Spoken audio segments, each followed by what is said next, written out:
салом, давом медиҳем дар бораи бозингароне ки хайр мекунанд. Агар сухан дар бораи некӣ ва саховатмандӣ бошад, мо наметавонем Муҳаммад Салаҳро фаромӯш созем. Ин ҷавонмард дар солҳои охир беҳтар мешаваду бадтар не, аз он ҷумла азияти нақшаи молиявӣ. Аммо ин чиз ба одамгарии ӯ тамоман таъсир накард. пеш аз видеоро сар кардан мехоҳам ба шумо хотиррасон кунам ки ин видео бо ёрии Adin XBet сохта шудааст. Коэффициентҳои баланд ва бонусҳои гуногунро шумо танҳо аз ин ҷо меёбед. Силкаи бозӣ дар описанияи ин видео. Агар боз дар вақти регистрация кардан дар ҷои промокод TOUCHFOOD нависед, барои якум депозити кардагиятон 6500 рубл бонус медиҳанд. Имкониятро аз даст надиҳед. Салаҳ дар диҳаи Нагрик ба воя расидааст. хурдсоли ӯ камбағолона гузашт. ҳатто писарон тӯб надоштанд то ин ки бозӣ кунанд ва аз наздикӣ тӯб сохта бозӣ мекарданд. Баъдан Салаҳи 14-соларо яке аз скаутҳои дастаи мисрӣ аҳамият дод. Аллакай баъди 5 сол Салаҳ дар тими Миср бозӣ кард ва соли 2012 бошад ӯ ба дастаи Швейтсарии Базел гузашт. Баъдан карьераи Салаҳ боло ба боло рафт. Айни ҳол Салаҳ бозингари беҳтарини Премер Лигаи Англия, бозингари беҳтарини Африко ва ғолиби Лигаи Чемпионҳо мебошад ва маоши 200 000 евро дар як ҳафта Салаҳро дигаргун накард. ӯ то ҳол равшан ва хокисор аст. Мумкин ки ба даст овардани пули бисёр форвард мехоҳад ба миллати худ ва диҳаи худ ёрӣ расонад. Дар ватан дар бораи ӯ ин хел мегӯянд: дар Миср танҳо ду ифтихор аст, якум пирамида, дуюм Муҳаммад Салаҳ. Саҳми асосии худро бозингари Ливерпул барои диҳаи худ Нагрик кардааст. ӯ тез барои рушди диҳа пулроӣ мекунад. Мактаб сохт, майдони футболбозикунии калон ва барои беморхона таҷҳизотҳо ва мошинҳои ёрии таъҷилӣ харид.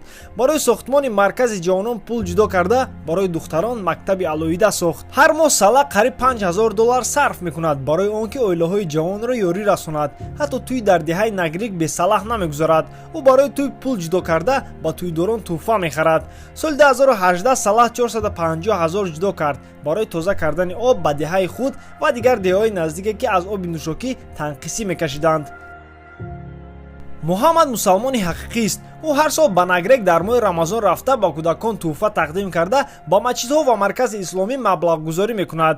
Дар вақти ҳунарнамоӣ кардан дар дастаи Фиорентина, бозингари мисрӣ 600 000 евро барои ҷамоати мусалмонони Флоренсия тӯҳфа кард ки ба ин маблағ мусалмонҳои Флоренсия масҷиди он минтақаро барқарор карданд. дар бораи оилаи Салаҳ ман як видео карда будам. Агар тамошо накарда бошед, дар омада ҳатман тамошо кунед. вақте ки ҳамлагар якум маоши худро аз Ливерпул гирифт, ӯ 300 000 евро барои фонди мубориза бо гепатити С ба Миср рой кард. Муҳаммад худ шахсан фонди хайравӣ дорад. ин фонд ба бехонаҳо ёрӣ расонда бо наркоманҳо мубориза мебарад ва боз футболбозони ветеранро дастгирӣ мекунад. ин лоиҳа 127 оиларо ёрӣ мерасонад ки онҳо мушкилии молиявӣ доранд. соли 2017 Салаҳ Мисрро аз кризиси молиявӣ ёрӣ расонид.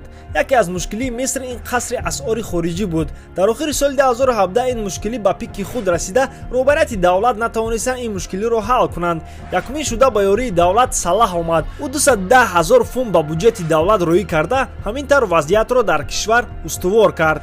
моҳи ноябри соли 2017 Муҳаммад ба дарвозаи Конго дубл карда, ҳамин тавр давлати худро ба ҷоми ҷаҳон ба Русия баровард. вақте ки бисёри мухлисон ин бозиро бо ҳавас тамошо доштанд, ба хонаи падари Салаҳ дӯст даромада чизҳои қиматбаҳоро гирифт. баъди 2 рӯз дӯздро ёфтанд. падари Муҳаммад бошад, ӯро ба суд дод.